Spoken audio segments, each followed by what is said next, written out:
told you the real villain wasn't the one lurking in the darkness? Today, thousands of children and teens alike are spending hours influencing their minds through a controller. By the age of 10 and sometimes even younger, children will understand how to assassinate another person online. This takes hours of practice. However, this is even more dangerous because, unlike the real world, this practice is perceived as levels. What if I told you 68% of American households are nurturing violent thoughts and hostile behavior? The age restriction on video games should be enforced due to the aggression it causes, the decline in socialization, and the effects it may have to your perception of reality. Throughout the duration of my time here, I will convince you of the hazardous effects of violent video games and the reasons why we need to impose the age restrictions on gamers. In the past 2 years, video game unit consumption has only increased, and if this trend continues with no restrictions, there is no telling what the large-scale effects will be. It is important to note that violence per se is not the problem. It is the context and goals of this violence. Many people do not analyze the correlation between the reward trigger in the mind and how leveling up in games triggers this pleasure center. When killing and stealing allows you the satisfaction to continue leveling up and unlocking new items, of course you will become desensitized to this behavior. In 1961, Albert Bandura conducted a study to investigate the aggression that can be obtained through imitation. This experiment is known as the famous Boba doll experiment. The result of the study proved that children exposed to the aggressive video were far more aggressive to the Boba doll than the non-aggressive group. How is it that the same mentality has not been applied to video games? Video games are by far more realistic and use actual real-life scenario for their levels. The real impact of video games is shaping norms and shaping attitudes. As those gradually shift, the differences start to show up in behavior. As one continues to play video games, the aggression is no longer seen.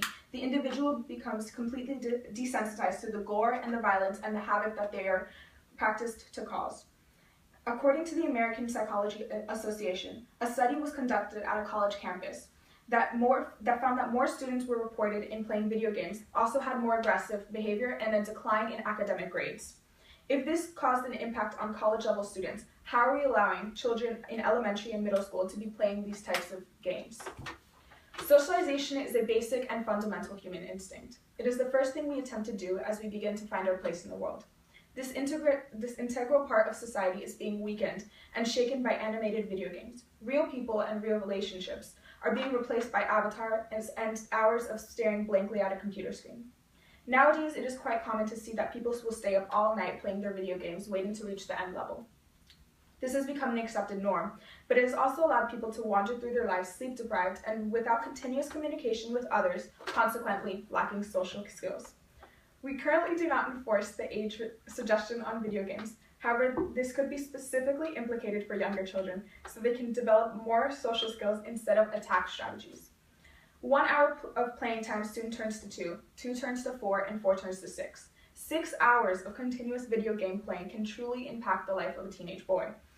Almost 35% of boys in 7th and 8th grade play video games almost every single day. This time is literally being taken from them into doing more productive and more outgoing activities. Studies show if you consistently play video games, your perception of reality may not be as accurate as the normal human being. Continuous exposure to a video game may cause hallucinogenic images to occur in your vision. In addition, the loud sounds in a video game can cause anxiety, even after you have finished gaming. One study conducted reported people experiencing a Tetris effect, where gamers would continue seeing the squares in reality.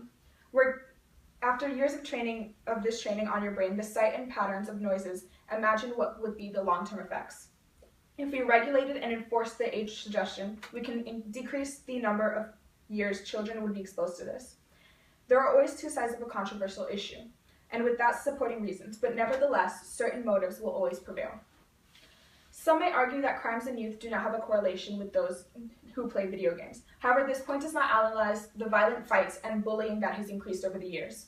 For aggression and bullying, it is seen that 60% of mature or M gamers who are young boys have hit or beat up someone, in comparison to the 39% of non-mature gamers. In addition, these issues are not necessarily short-term issues. Instead, these are delinquent behaviors that can continue to be seen throughout adulthood as well.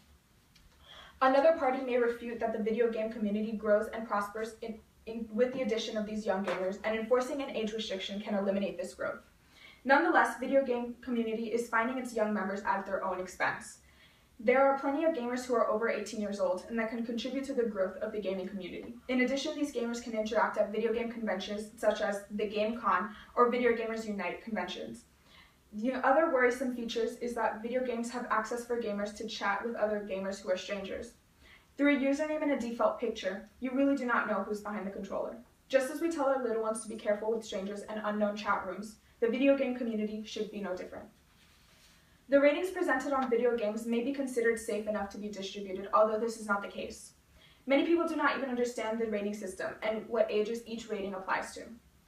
If we decide to enforce the ratings, people will have to become aware and educate themselves on the consequences of violent gaming. Even more surprising is the fact that research is known about the effects of video games on humans, yet this is so unknown to the public. As of now, it is to the particular store which whether it enforces the age rating on video games. The ESRB rating system states that it does not have the legal authority to implement or enforce retailer sales policies with respect to video games. This is ridiculous to have no regulation or protected enforcement on games that are so violent, especially when children have access to this. Allow me to demonstrate the severity of this choice. For example, if a teen wants to purchase a mature or adults-only video game, it is the decision of the store to check for identification. Mature and adult-only video games include blood, mutilation of the body parts, prolonged scenes of intense violence, and graphic sexual content. Would you feel comfortable with your teen buying a video game for him or herself, and it was only up to the cashier to decide if they were age-appropriate for this video game? Your son or daughter is having less sleep, a decrease in grades, getting into more fights at school. If this is not bad enough, they're also showing increased anxiety, and you find out that they're chatting with people you and I are familiar with. This is one of a parent's worst nightmares. The fact that this occurs so often, and most of the time, parents are completely unaware of the reason for the start of their child's downfall. Today, you can change this fact. You can decrease the violent statistics about children playing video games. We realize that we are in charge of deciding how video games should be distributed. There are petitions online set up waiting for your signature to decide on regulating and enforcing the age restriction. In addition, you should take responsibility of educating other people about the effects and the consequences of video games and purchasing video games appropriate to your respective age. All we are asking for is your initiative. As a future or current parent, I am sure your reasons have run through your mind and you are more than ready to take a charge. Establish and set laws restricting age limit on video games should be passed because there is scientific proof that these video games create a decline of socialization, aggression, and a loss of the distinction between reality and the virtual world. There must be actions to protect the tomorrow children and community. We must take initiative to demonstrate our concern for video game regulation through petitioning and education. Please help being a part of the uprising storm battling the everyday villain within our American households. Thank you.